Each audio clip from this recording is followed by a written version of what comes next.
Ça sera grandiose. Je veux dire à quelqu'un, le royaume des cieux est avec toi. Amen. Sois sans crainte et ne promène pas des regards inquiets. Je vais lire le dernier passage de lui et on va s'arrêter là. Dans 2 Rois, chapitre 6, versets 15 à 17. Écoute bien. Le serviteur de l'Éternel, pardon, le serviteur de Dieu, de l'homme de Dieu, se leva de bon matin. Il est question de Élisée. Donc, qui s'est levé de bon matin? Qui était le serviteur d'Élisée? Étude biblique. Le serviteur de l'homme de Dieu se leva de bon matin et sortit. Et voici une troupe entourait la ville avec des chevaux et des chars. Et le serviteur dit à l'homme de Dieu, ah, mon Seigneur, comment ferons-nous?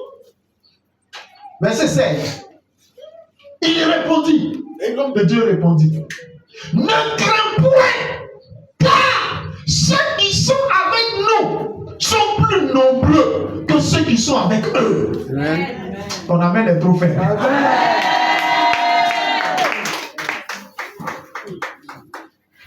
Verset 17. Élisée pria et dit, Éternel, ouvre ses yeux pour qu'il voie. Et l'Éternel ouvrit les yeux du serviteur, qui vit la montagne pleine de chevaux et de chars de feu autour d'Élisée. Amen. Alléluia. Amen. Je t'explique l'histoire. Il est question d'Élisée et de Géasi. Tu te souviens de Géasi, non? Lui qui allait prendre l'argent d'Aman et puis Naaman et puis la lèpre l'a atteinte là. Amen. C'est de lui qu'il est question.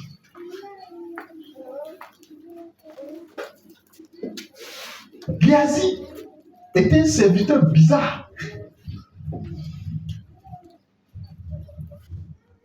L'histoire qui se passe là, qui a emmené les soldats syriens là, chez Élisée, c'est que quand ils prennent les décisions chez eux, en Syrie là-bas, pour venir attaquer Israël,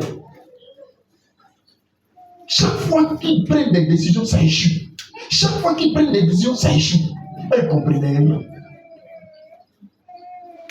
Élisée est dans la présence de Dieu, il est en train de prier. Dès qu'il prend une décision pour venir attaquer, le Seigneur révèle et il s'en va dire au roi. Et le roi prend les dispositions en même temps, il contrecarre. Donc, le roi syrien a vu les gens de son conseil et il a dit, mais attends, qu'est-ce qui se passe? Comment le roi d'Israël là, c'est que nous on vient l'attaquer? Comment il connaît nos stratégies de guerre? Et il y a un de ses serviteurs qui lui dit, ne pense pas qu'au milieu de nous ici là, il y a un traître, hein? Personne n'est traître. Seulement que il y a un prophète chez eux là-bas. Tout ce qu'on fait ici là, même tout ce que tu dis dans ta chambre là, il entend. Donc, on finit de dire au roi que le prophète là, tout ce que tu dis dans ta chambre là, il entend. Il dit, ah, d'accord, donc allez le capturer. Ah, même si tu n'as pas peur, il faut craindre pour tes enfants. On dit, tout ce que tu dis à ta femme dans ta chambre, là, lui, il est chez lui, il entend. Maintenant, tu dis, on n'a qu'à aller l'attraper. Donc, tu penses que c'est ton aller l'attraper qui ne va pas entendre. Pour quelqu'un, quand il doit te faire peur, tu dois le craindre, tu dois venir le voir avec révérence. Il envoie son armée. Élisée savait déjà tout ça. C'est Géasi qui ne savait pas. Dès que l'armée arrive, ils arrivent. Ils ont été conduits devant la porte d'Élisée. Dès que Géasi les a vus, il était troublé, il était dans tous ses sens, il a commencé à crier, patron, patron, on est en danger, il y a une armée puissante qui est venue nous atteindre. Élisée s'est levé et il a commencé à sourire. Il dit, petit, reste tranquille. Ce que tu vois là, ils ne sont rien comparés à ceux qui sont à nous. Géasi dit, la folie de mon patron commence. Toi et moi, nous sommes deux. Tu dis, il y a des gens autour. L'armée du roi, là, ils sont dans les casernes là-bas. Ils ne savent même pas ce qui se passe ici. Tu dis que non, ceux qui sont à nous, là, ils sont nombreux. Frère, c'est le même message d'Élisée que je suis en train de te donner ce matin. Ceux qui sont avec toi, ceux qui sont avec nous, sont nombreux. Alléluia. Élisée rassure Géasi. Il lui dit, ne t'inquiète pas. Les gens sont nombreux. Comme il n'arrivait pas à croire, Élisée a prié. Il a demandé à Dieu, Seigneur, ouvre ses yeux pour qu'il voie cette armée puissante qui nous accompagne. Et quand le Seigneur ouvert ses yeux, il a vu que tout, c'est-à-dire que l'armée même d'Israël est là, de la Syrie, elle est encerclée par une autre armée. Et ce que lui il a vu là, c'est-à-dire que, par exemple, ils ont envoyé l'armée syrienne, c'est un exemple de près. Ils ont envoyé les dozos. Et ces dozos est bien formé. Et ces dozos peut faire guerre. Stratégie de guerre. Lui, tout ce qu'il sait là, c'est pour faire un médicament, retirer ça pas rentrer. C'est tout. Sinon, stratégie de guerre, il ne connaît pas. Amen. Et contre les dozos, on envoie les forces spéciales. Et c'est la même chose. C'est pas la même chose. Normalement, contre les dozos, on devait envoyer qui? On devait envoyer qui? Les nouveaux soldats qu'on a recrutés à la police là, c'est eux qu'on devait envoyer. Mais on envoie les forces spéciales. Il n'y a pas de match. Alléluia. Tout ce que tu vois les sorciers faire, tu es en train de faire ton petit commerce, tu vois qu'ils ont déposé déchets, ils ont déposé ceci, ils ont attaché gris-gris avec, souvent là, pour tes frères, là, ils font gris-gris là, mais ils attachent ça à un fil, ils font bras. Tu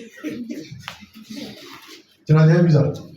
Ils font bras, il y a un bras ici, il y a un bras ici, et puis il y a un truc ici, et puis ils attachent fil rouge, fil blanc, fil noir.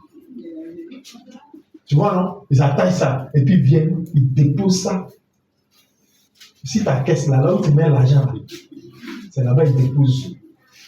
Donc, dès que tu vois, tu es paniqué. Allô, pasteur!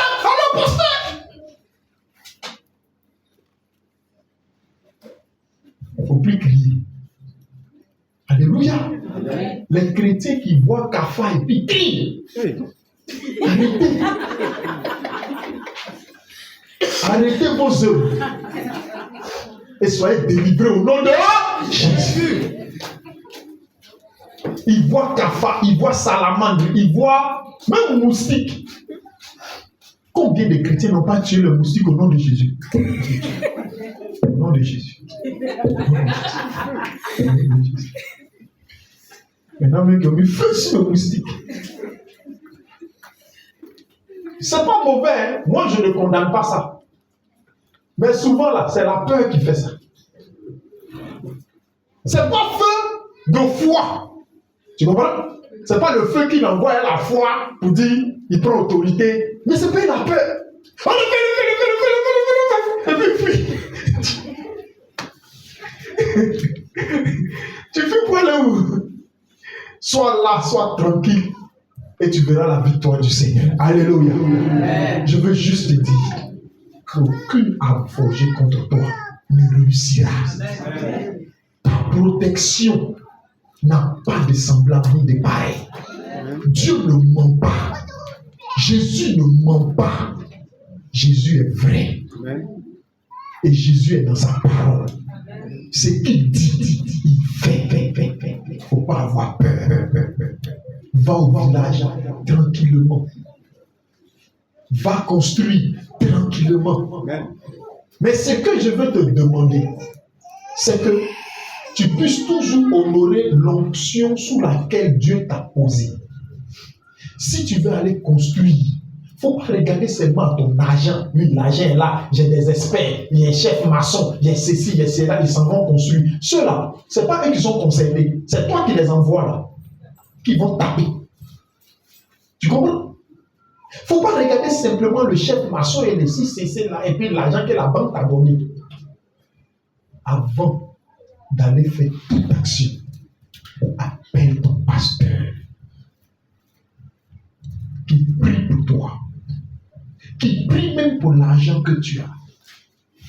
Fais ton offrande et va construire. Parce que